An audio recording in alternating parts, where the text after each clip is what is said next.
is this important theorem right here. So independence of path is only true if and only if the integral equals 0 around every closed path.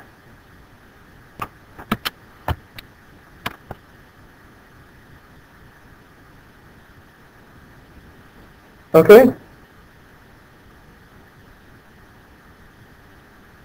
So, we have kind of one more theorem that we have to kind of establish using this, and then we're going to be kind of left to do some pretty significant things.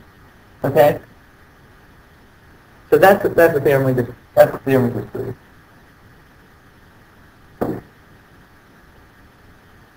Okay? So we know that line integrals of conservative vector fields are independent of path. That's the definition. That's the fundamental theorem for line integrals.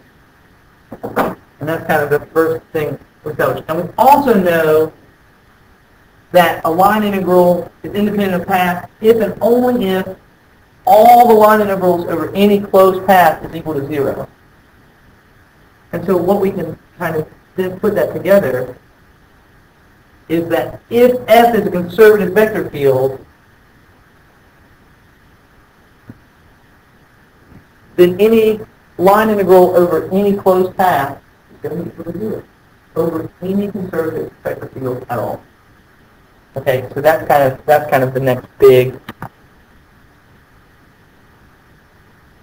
result. Okay, and so I think we have one more kind of theorem that we want to look at. Okay, so this says that if F is a vector field that is continuous on an open and connected region Z. What is open and connected mean? Let's look at that really briefly. Open and connected.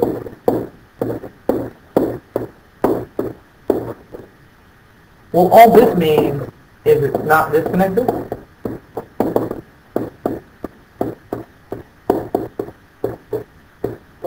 So kind of we can think of like no holes, breaks, gaps, anything like that.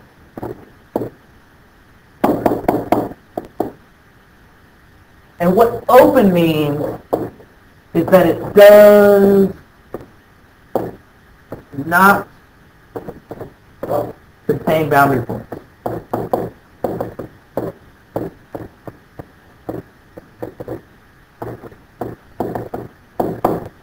And so kind of to remember that, maybe think of the difference between the interval from 0 to 1, not including the endpoints, versus the interval from 0 to 1, including the endpoints.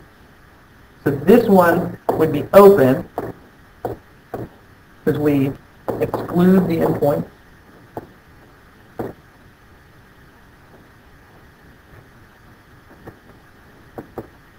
And this one is what we would call closed, because it includes the endpoints.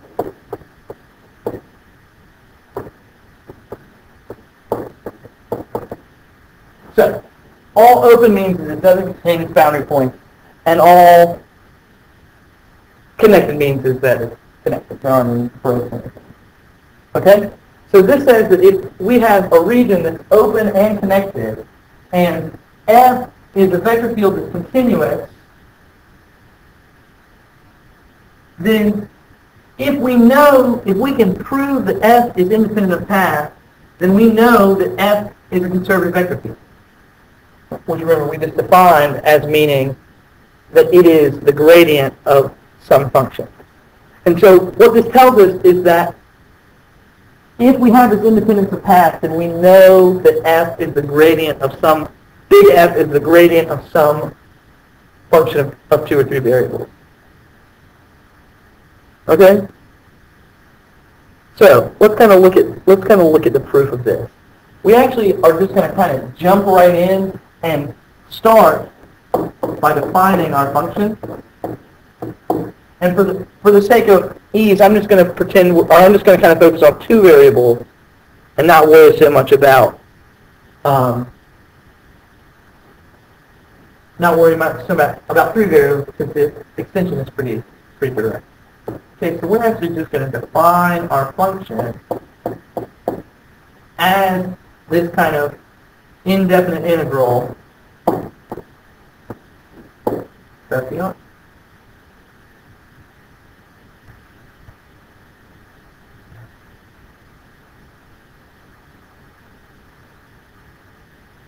Okay? And so what I want to do is kind of pretend that we have 2 points. Let's pretend we have our region B. So I'm going to kind of make these maybe look like this.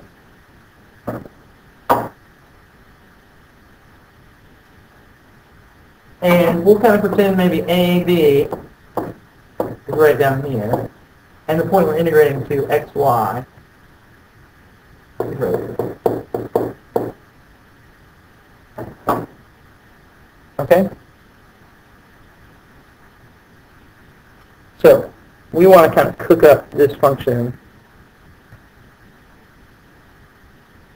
Okay? And so the first thing we want to do, remember we are assuming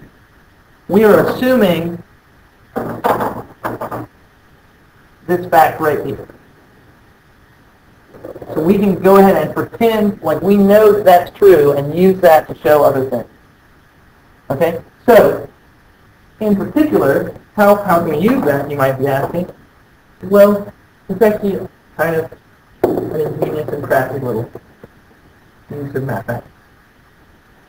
So what I'm going to do is I'm going to cook up 2 different curves that we can integrate along.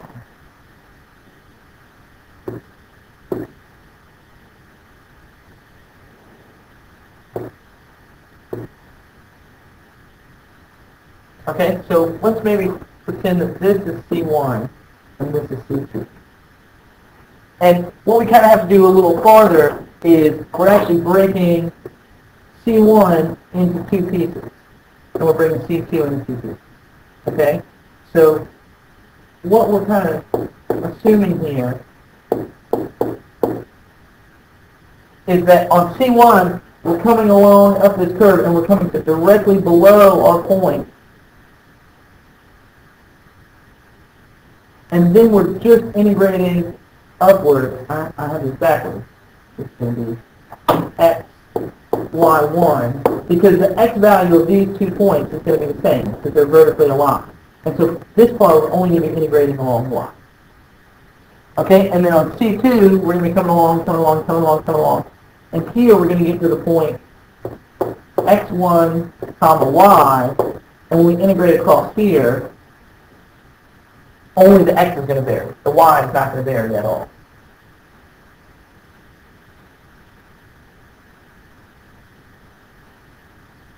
Okay?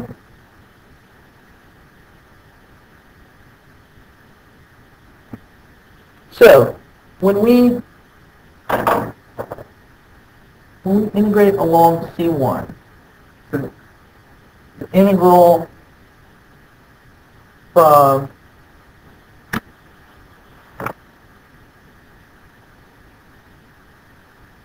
the integral along C1 of f dr is going to be first kind of that integral from a, b, up to that point x comma y1,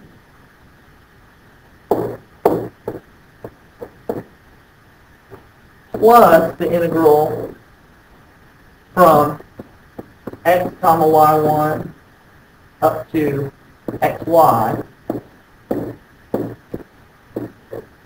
That's the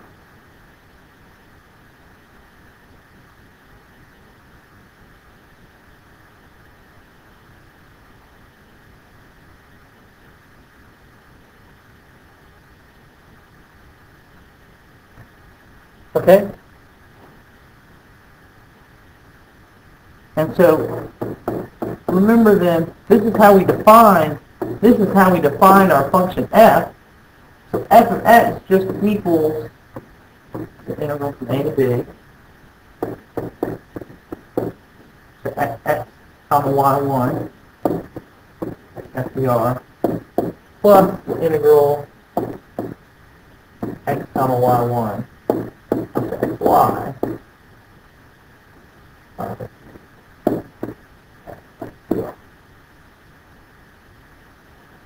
And so what we have to do is make the observation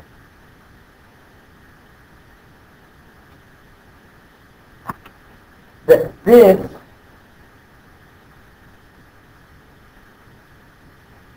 this piece right here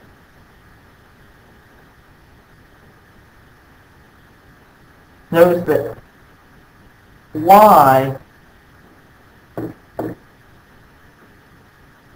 see how I can say it.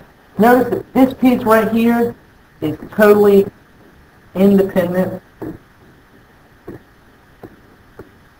of y, because our bounds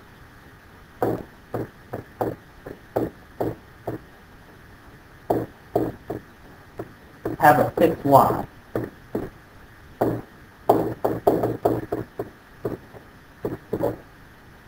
Okay? So this whole piece right here is totally independent of the y variable. And what that means is that when we take the derivative of our function, xy, with respect to y, that first piece is just going to be 0.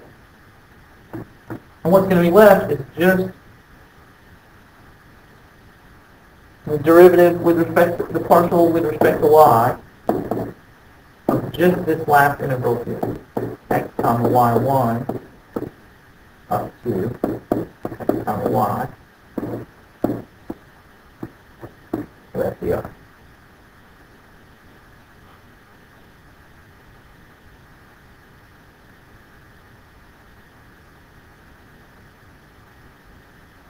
Okay? Now what we want to do is we want to think about what we can do with this. So let's assume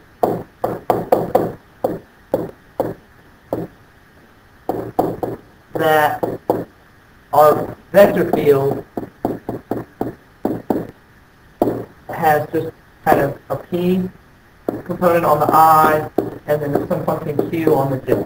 So these are just functions.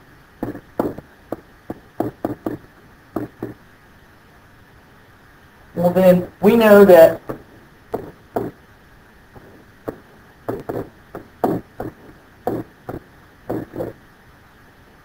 we can rewrite this integral over here. Remember, f dot dr, we saw yesterday that we can write that as the integral from xy1 up to xy of p dx plus q dy.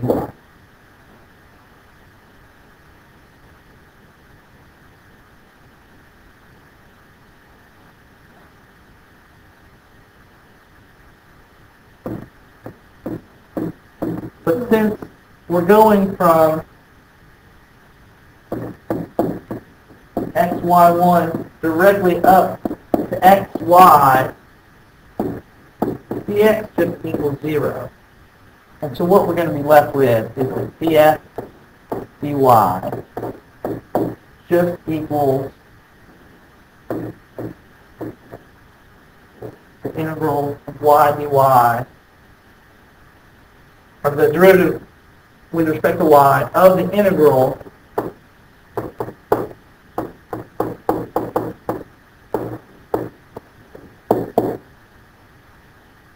of just that q function, again, because dx equals 0, but being that we're taking the derivative of the integral, this is just going to turn into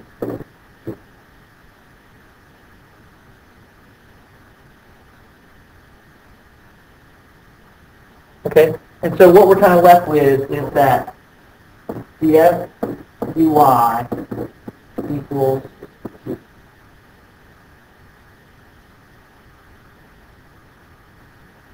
okay. And if we think of using similar logic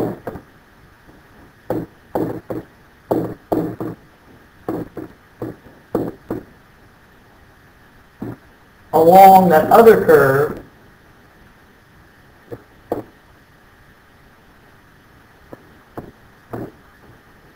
and that's where before here y stayed constant, and so or x stayed constant, so this piece was totally independent of y. Here, y is going to stay constant, so we're going to have a piece that's totally independent of x. So, yeah, so here, now where y is going to be constant, and x will vary along that horizontal segment.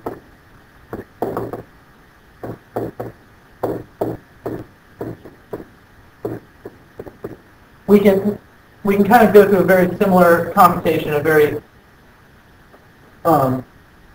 basic, repeat of the same process, and we would get the partial this time with respect to x,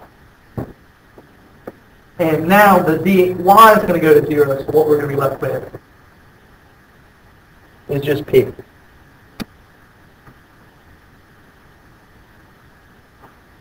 Okay? So what that tells us then is that df dy equals q, and the f dx equals p. Well, then f, we know that equals t in the ith direction plus q in the j direction. So that's just going to be equal to df dx in the ith direction plus df dy in the j direction, and we recognize that automatically. That's great. And so we're done. Because all we were trying to do is show that some function exists whose gradient is going to be this big F. And so that does it.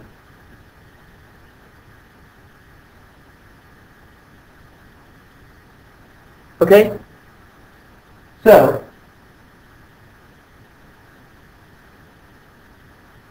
where does that leave us? We kind of still have one question, because how can we determine whether or not some vector field is conservative or not? Because we know that if it is independent of path, then it must be a gradient of some function.